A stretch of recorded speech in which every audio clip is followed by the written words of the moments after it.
자, 오늘은 죄를 용서하시는 하나님이라는 제목으로 우리가 은혜를 나누고자 합니다. 어제 우리가 나누었던 말씀을 기억하시는지요? 사도 바울은 믿음 안에 있는 그 디모데, 그리고 그 디모데에게 하나님의 은혜가 있기를 바란다라고 말하면서 내가 너희에게 정결한 마음이 있기를 원한다.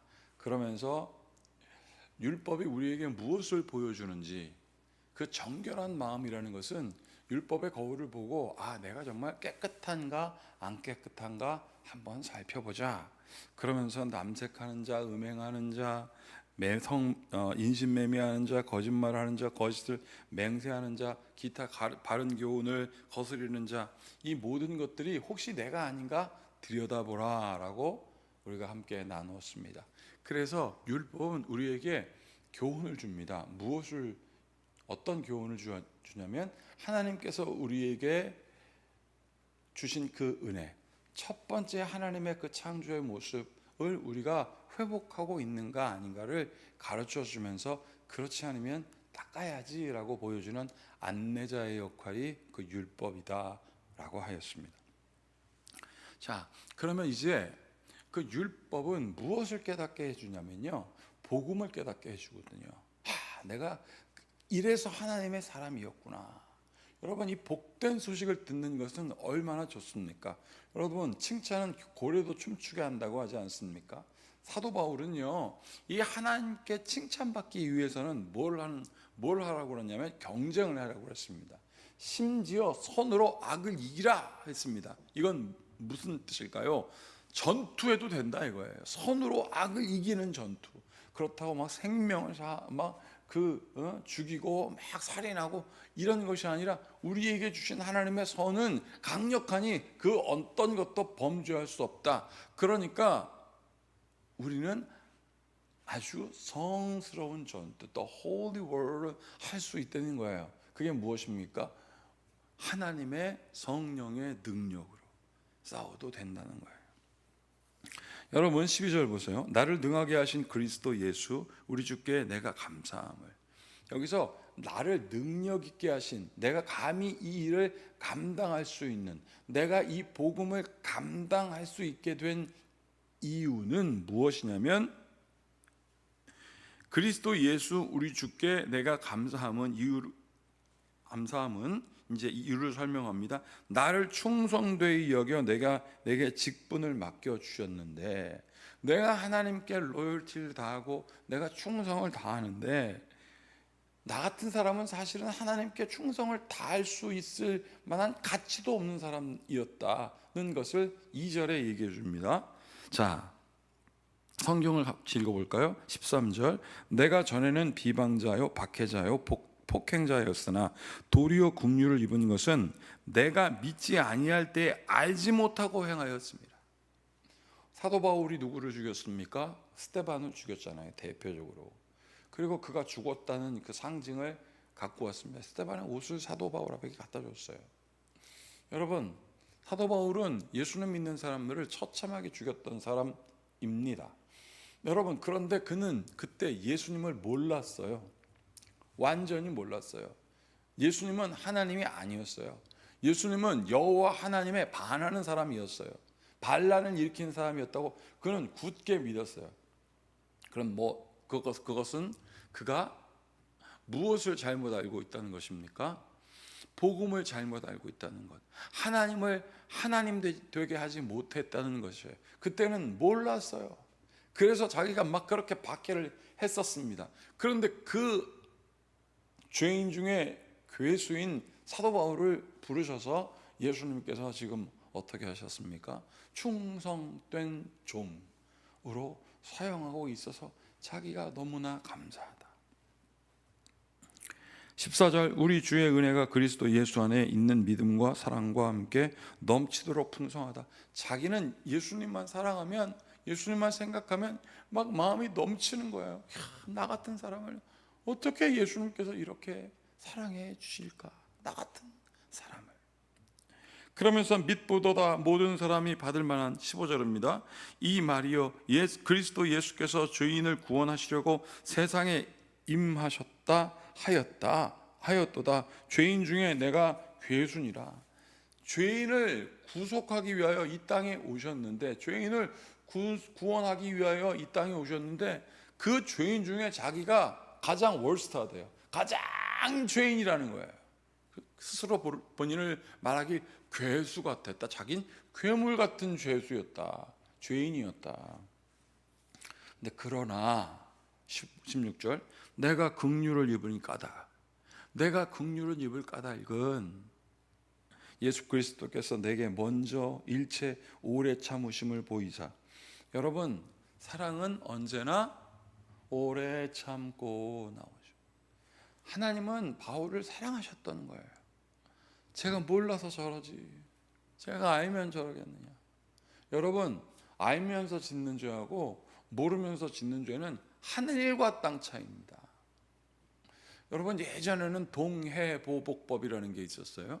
같은 해를 입힌 자에게 똑같이 보복하는 거.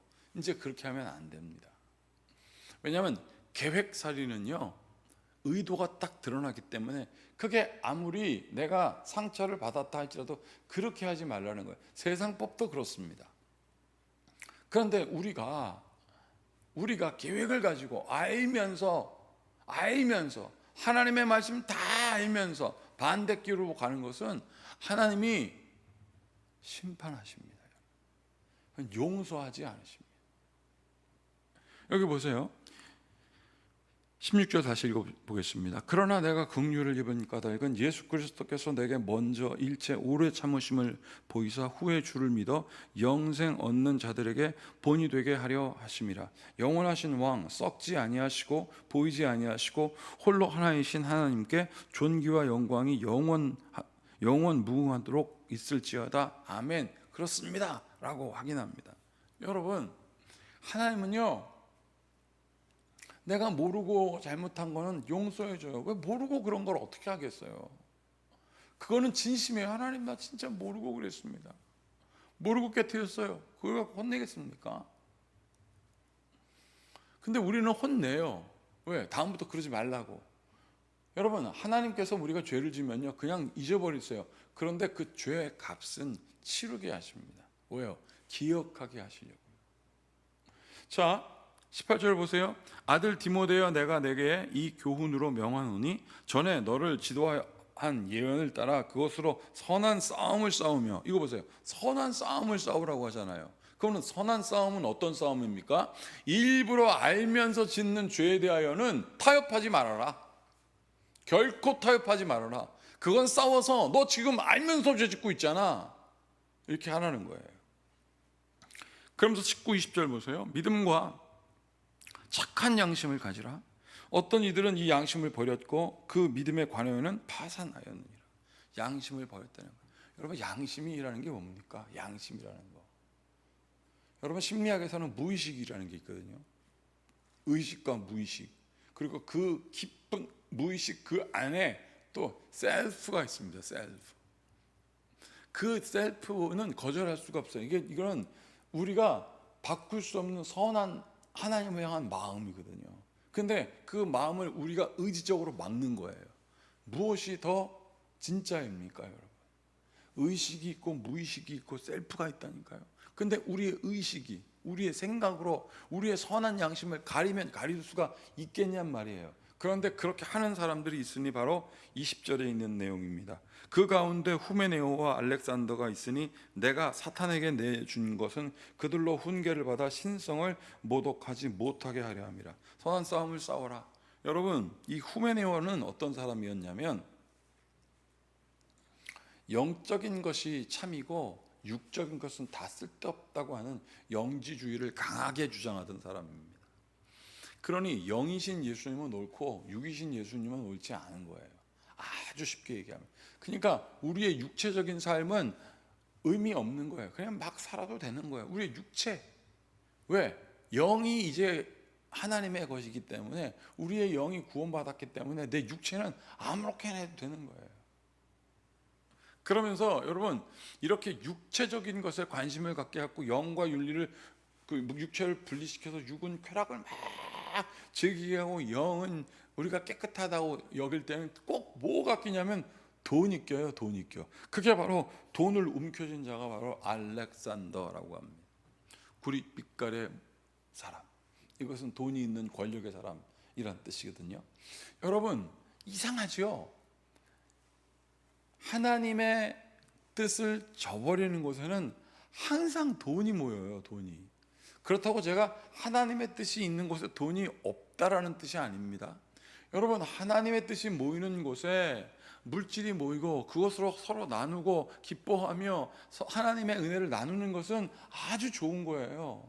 그런데 물질이 목적이 되고 우리의 육체가 목적이 되면 그것은 하나님의 뜻이 아닙니다. 분명히 그것은 하나님의 뜻이 아니라 그랬어요. 예수님께서 뭐라고 말씀하셨습니까? 마귀가 예수님께 돌로 떡을 만들라라고 하니까 우리는 오직 하나님의 말씀만으로 살아야 한다라고 말씀하셨습니다. 우리가 육으로 사는 것이 아니라 하나님으로부터 오는 말씀으로 살아가는 것이다. 이거를 후메네오가 뭐라고 말할까요? 예수님도 그랬잖아.